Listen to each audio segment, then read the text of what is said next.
나에게 저주를 건 상대에게는 저주로 족쳐야 한다. 21살 생일이 지나고 병무청에서 신체 검사를 받으라는 통지서가 왔다. 언제나 군대는 아직 멀리 있는 미래의 일이라 생각했던 나에게 그 통지서는 참으로 절망 그 자체였다. 남들 다 가는 군대니까 그냥 다녀오자라는 생각과 뉴스에서 심심치 않게 볼 수 있었던 탈영병 사건, 그리고 자살 사건들 때문에 무섭고 두려운 마음이 교차했다. 하지만 어쩌겠는가. 사지 멀쩡하고 정신에 이상이 있는 게 아니니 가야지. 그리고 다음 달 신검을 받고 현역 2급 판정을 받고 왔다. 아버지는 현역 판정을 받았다는 소식에 안도하셨다.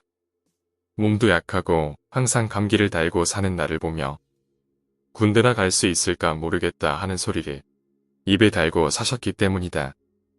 어쩌면 당신이 가고 싶어도 가보지 못한 곳에 나라도 갈 수 있어 좋아하셨던 것일지도 모르겠다. 그냥 그랬다.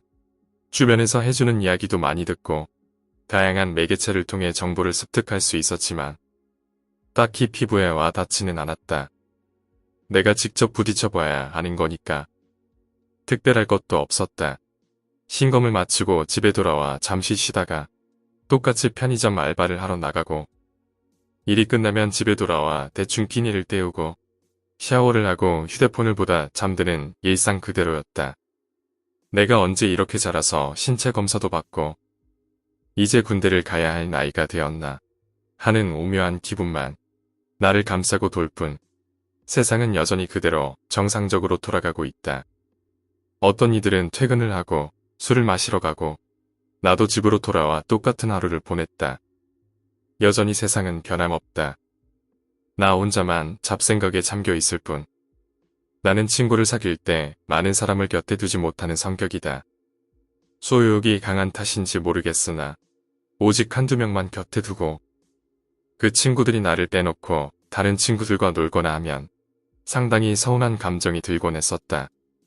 하지만 내 곁에 둔 친구들만큼은 진실로 대하는 사람이었다. 그때까지만 했어도 말이다. 담뱃값으로 남겨둔 돈이지만 친구가 차비가 없어 내 돈을 쪼개 친구를 편하게 집에 보내줬고 2살 더 어린 남자친구와 연애 중 실수로 임신을 했다는 사실을 알고 몇 날 며칠을 울기만 하던 그 친구가 어느 날엔가 더 늦기 전에 중절수술을 해야겠다고 결정했다고 했던 그날 친구로서 해줄 수 있는 거라곤 물질적 도움밖엔 없었다. 돈 몇 푼 쥐어주는 게 내가 할 수 있는 최선이었지만 나는 진실로 대했었다. 남들이 안 좋게 볼 수도 있고 너를 흉볼 수도 있다.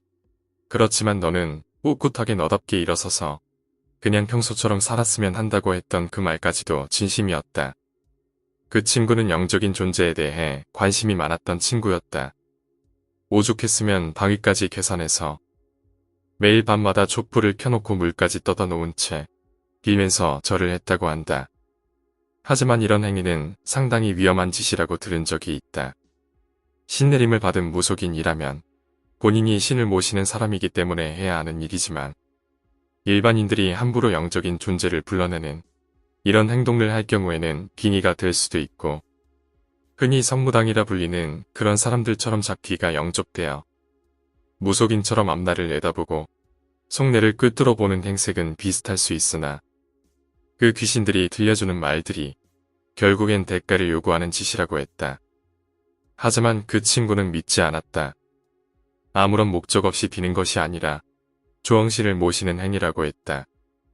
사실상 결과적으로 보면 아무런 의미도 목적도 없는 행동이었다. 그 친구는 마치 물을 떠놓고 기도하는 행위가 자신에게 어떤 특별한 기운이나 힘을 실어줄 거라는 그릇된 믿음을 가졌던 것이다.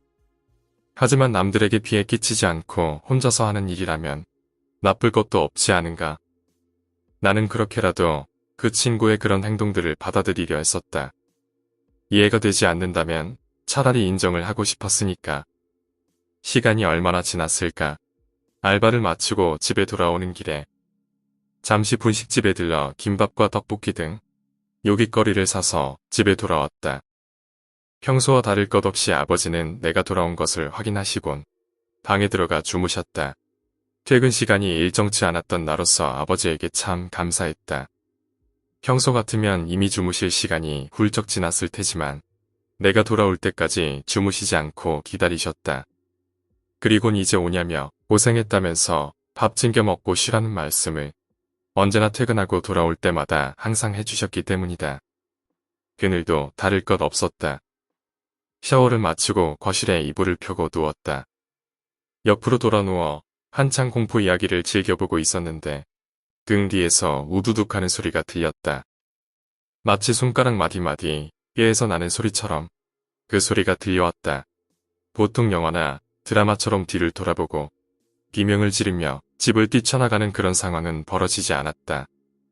오히려 휴대폰을 만지던 손가락이 멈추고 눈만 깜빡거릴 뿐 오직 정적 속에서 뒤를 돌아봐야 하나라는 생각이 들었다. 잠시 뒤 아버지의 기침 소리를 듣고 얼른 뒤로 돌아봤으나 역시 아무것도 없다. 뭐지? 분명 들렸는데 뭔가 이상하다라고 생각을 하면서 몸을 일으켜 소파를 등받이 삼아 앉았다. 우선은 이 상황이 진정될 때까지 거실 전체를 내 시야에 두고 싶다는 생각 때문에 말이다. 그리곤 그 친구에게 문자를 보냈다. 내가 지금 누워서 공포 이야기를 보고 있는데 갑자기 뒤에서 우두둑 하는 소리가 들리는 거야. 진짜 뭔가 있는 것 같아.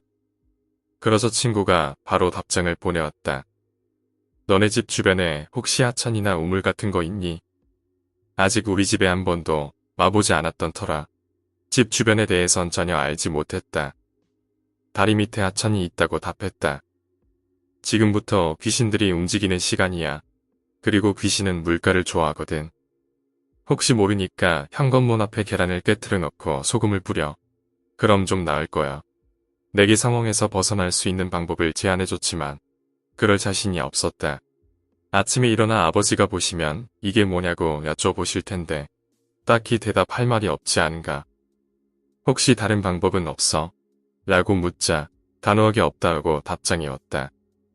내가 알던 친구는 이렇게 선을 긋는 친구가 아닌데 갑자기 왜 이러지 않은 생각이 들었지만 이런 분야에서는 본인 나름 자부심을 갖는 친구이기에 그런 거겠지 하고 넘겨버렸다. 지금 내가 좀 바쁘거든. 내일 얘기하자. 그 말을 끝으로 그날 밤은 더 이상 연락을 하지 않았다. 평소와 확실히 다르다고 느끼긴 했지만 별일 아니겠거니 하고 대수롭지 않게 여겼다. 하지만 그 친구는 하루하루 점점 사람이 변해갔다. 어느 날에는 저주 카페에 가입을 해서 활동을 하다가 흉가 체험 카페에 가입해서 실제로 흉가를 찾아 돌아다니기도 했었다.